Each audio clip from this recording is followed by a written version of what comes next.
금리 상승기에는 주식시장뿐만 아니라 부동시장도 부동산 시장도 타격을 받을 수밖에 없는 상황인데요. 그래서 전략이 중요할 것 같습니다. 오늘 특별한 분 부동산 전문가 박원갑 KB국민은행 부동산 수석 전문위원 자리하셨습니다. 안녕하세요. 네, 안녕하십니까. 안녕하십니까. 네. 올해 부동산 전망이 정말 궁금합니다. 작년과는 다를 거다라는 말이 많던데 어떤가요? 대체적으로 지금 연구기관에서는 소폭 플러스로 보고 있어요. 그런데 이제 제약고수라든지 또 일반인들은 올해 약간 떨어지지 않을까 이렇게 예상을 하고 있어요.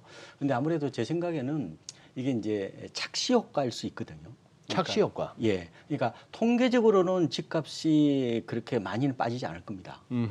그런데 실제로 내가 소비자 입장에서 중개업소에 가서 살 수 있는 금액은 작년보다 제법 낮아지지 않을까 이런 생각이 들어요. 그러니까 주로 통계 지표를 보느냐, 네. 아니면은 내가 살 수 있는 구입 지수로 볼 거냐, 구입 가격으로 볼 거냐에 따라서 굉장히 편차가 크다. 아하. 그래서 올해 너무 통계에 너무 연연하지 마시라. 네. 오히려 실수요자라면은 내가 살 수 있는 금액이 얼마냐, 그걸 중점을 두고 판단하시는 게 가장 중요할 것 같습니다. 네. 예. 위원님 오늘 금년에 주목해야 될 부동산 시장 4가지 키 포인트를 준비해 네. 오신 것 같은데. 예, 제가 그거부터 한번 설명 한번 들어볼까요? 저는 가장 큰 흐름이 결국 탈전세 내 집 마련이라고 봐요. 그러니까 세입자들이 지금 전세값이 1억 네. 정도 돼요. 한 65% 정도 되잖아요. 예. 그러니까 집값이 뭐 거의 상당 부분을 지금 쥐고 있는데 2년 전에 그 주택 이 3법, 임대차 3법이 도입이 됐잖아요. 그게 이제 8월부터는 말하자면 이제 계약갱신 청구권을 사용했던 세입자들이 이제 만기가 돼요. 예. 그럼 어디로 갈 거냐? 어허. 그래서 전세값이 너무 많이 오르고 그래서 일부 집을 살 가능성이 있다. 어느 정도 차라리 집을 살 조금 더 거냐? 무리를 해서 예. 사버린다. 그렇죠. 그러니까 전세에서 벗어나서 어느 정도 집을 살 거냐가 가장 키포인트라고 보고요. 두 번째로는 저는 영끌 비투는 이제 그만. 굿바이 영끌 비투라고 말씀을 드렸는데 이 기본적으로 영끌 비투 이른바 이제 비테크잖아요. 이거는 네. 두 가지 전제 요건이 있어야 돼요. 첫 번째로는 금리가 낮을 것, 그렇죠. 그리고 집값이 계속해서 우상향을 할 것이라는 그 전제인데 이게 다 허물어지는 어떤 그런 뭐 트렌드이기 때문에 특히 네. 젊은 층들이 영끌 비투라는 말 아예 잊어야 된다는 생각이 들고요. 그리고 세 번째로는 지역에 따라서 굉장히 편차가 클 겁니다. 왜냐하면은 그동안에는 저금리에 따른 과잉 유동성 혹은 뭐 유동성 장세 이런 얘기를 하잖아요. 네. 이것 때문에 무차별적으로 집값이 다 올랐죠. 뭐 서울만 오른 게 아니에요. 그랬죠. 심지어 규제가 없는 지금 광주라든지 제주도 같은 데도 국민주택 규모 기준으로 집값이 10억입니다. 네, 10억이 뭐 어지간하면 다 10억. 어지간하면. 네. 그러면 동시다발적으로 올랐잖아요. 네. 이제는 그런 장세는 아니고 굉장히 국지화되는 어떤 울퉁불퉁한 모습들이 나타날 것이다. 이게 세 개고요. 세 번째고요. 그다음에 마지막으로는 제가 앞부분에 시세보다 가격을 염두에 두라 이런 네, 말씀을 드렸잖아요. 분양받을 분들은 아무래도 그쪽에 올인하는 게 좋겠죠. 올해 분양 물량이 많으니까. 그렇지 않다면은 급매물 쪽에 초점을 잡아봐야 돼요. 그래서 시세는 별로 안 빠지더라도 실제 살 수 있는 금액이 많이 낮아질 거라고 말씀을 드렸잖아요. 그래서 올해는 급매물이 하나의 테마가 될 수 있다 이런 말씀을 드리는 거예요. 그래서 제가 요약을 드리면 탈전세 내 집 마련, 굿바이 영끌 비투, 그리고 지역에 따라 울퉁불퉁, 그리고 마지막으로 급매물이 일종의 테마가 될 가능성이 있다. 이걸 좀 염두에 두시면 될 것 같습니다. 우리 뭐 현정에 거기서 다음 질문하기 전에 하나만 더 여쭤볼게요. 네. 위원님 지금 마지막에 네. 급매물에 주목하라. 네. 저는 어쨌거나 이 급매물이라는 단어는 뭔가 좀 트라우마가 있어가지고 네. 이게 나온다는 것이 네. 예를 들어 다주택자들이 뭐 이렇게 보유 집을 좀 줄인다든지 뭐 이런 차원이 아니고 이 급자가 붙을 정도의 매물이라는 것은 뭔가 경제 위기나 아니면은 뭐 세금 문제가 되고 뭐가 되고 어쨌거나 눈물 삼키면서 던지는 게 급매물 아닙니까? 근데 왜 그렇게, 그런 상황을 뭐 우리가 뭐 IMF나 뭐 글로벌 금융 위기 정도의 그건 그런 쇼크는 아니고. 아니라고 보고요. 일반적으로 이제 이 거래가 올해 많지 않을 거라고 보기 때문에 네. 어차피 팔고 싶어 하는 사람 있잖아요. 개인적 아하. 사정이든 또 차기 정부의 제 생각에는 다주택자 양도세 한시적 감면을 할 가능성이 있어요. 그거는 약간 뭐예요? 절세 매물 성격이 강한 건매물이라고 봐요.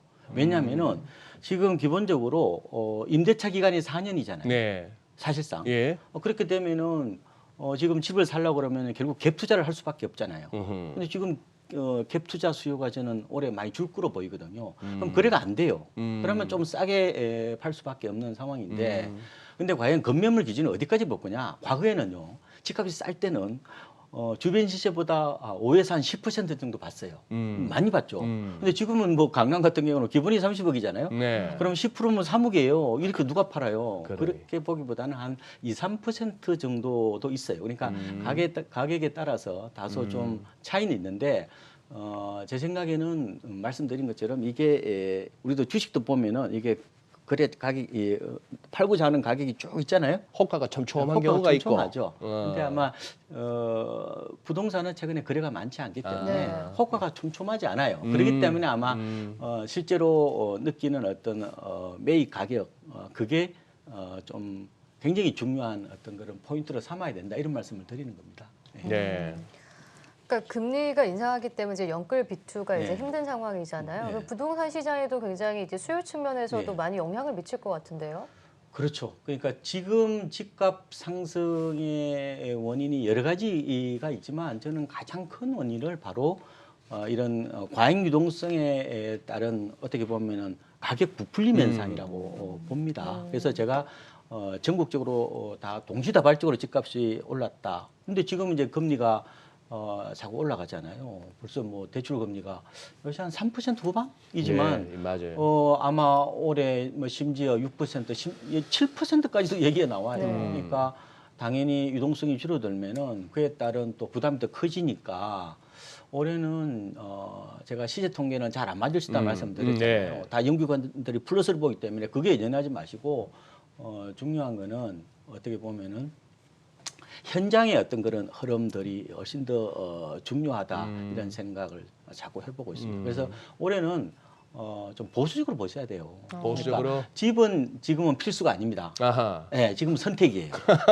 굉장히 중요한 얘기입니다. 이게. 그러니까 지금 30대들이 막 하루라도 이게 빨리 집을 사야 된다는 그런 조바심과 불안감이 집단화됐잖아요. 네. 그러다 보니까 뭐 작년 같은 경우는 서울 못 사니까 예. 경기 인천에 가서 뭐 갭 투자를 무주택자들이 많이 한 거거든요. 근데 올해는 그런 어떤 그 패닉 바잉 같은 걸 일어나지도 않을 거고 그래서 조금은 내 집 마련 시기를 늦춰봐도 괜찮고요. 예. 굳이 좀 급하다면 아까 말씀드린 대로 신규 분양이나 네. 아니면 건매물 중심으로 좀 가려서 움직이는 그런 방법이 가장 지혜롭지 않느냐 예. 이렇게 보고 있습니다. 예. 우리나라에 이제 좀 뭐 상당 기간 살거나 활동하기 위해서 들어온 외국인들 제일 깜짝 놀라는 게 그 전세 제도 아닙니까? 네. 어때 이런 제도가 있냐 이러면서.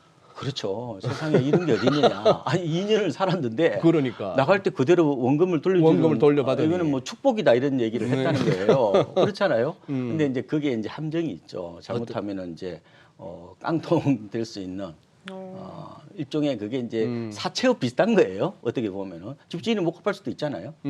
그래서 좀 조심해야 되는데 문제는 최근의 흐름이 자꾸 월세 쪽으로 가고 그러니까. 있는 것 같아요. 그래서 뭐 전세 종말 뭐 그다음에 네. 전세 소멸 얘기를 하고 있는데 그거는 전반적으로 가는 과정인 것 같아요. 최근에 서울 지역에서 보니까 이제 뭐 순수 전세가 아닌 거 말하면 네. 이제 뭐 반전세도 있을 네. 거고 예. 뭐 또 뭐 보증부 월세도 있을 텐데 그 비중이 한 42% 정도까지 왔어요. 작년에는 30%대에서 많이 놀았는데 이게 왜 그랬느냐? 제가 가만히 분석을 해보니까 집주인들 입장에서 생각해 보면요, 보유세 부담이 커지잖아요. 네. 그 이왕이면은 전세보다 월세 받는 게 낫다고 판단할 거고 세입자들도 요새 보면은 전세 대출 금리가 많이 올랐어요. 그러니까 이제 보증금 올려주기가 이제 좀 녹록지 않은 분들, 여의치 않은 분들은 그 상승분만큼 네. 전세값이 많이 올랐다고 그랬잖아요. 그 인상분만큼 이제 월세로 돌리는 이러다 보니까 지금은 반전세가 굉장히 많이 늘어나는 어떤 그런 형태라고 반전세만. 보는데 네. 올해도 아마 그런 추세는 좀 더 이어지지 않을까 예상을 해보고 있습니다. 아까 지역별로 좀 이렇게 부동산 차별화가 이루어진다 하셨는데 지금 들리기로는 지방에 지금 미분양도 속출하고 그렇죠. 집값이 떨어지는 지역도 있더라고요. 그렇죠. 지금 미분양은 대구라든지 이런 곳에서 좀 많이 네. 나타나고 있는 것 같고요. 올해는 아마 분양 물량이 많다고 말씀드렸는데 지방에서는 제법 미분양이 많이 나올 겁니다.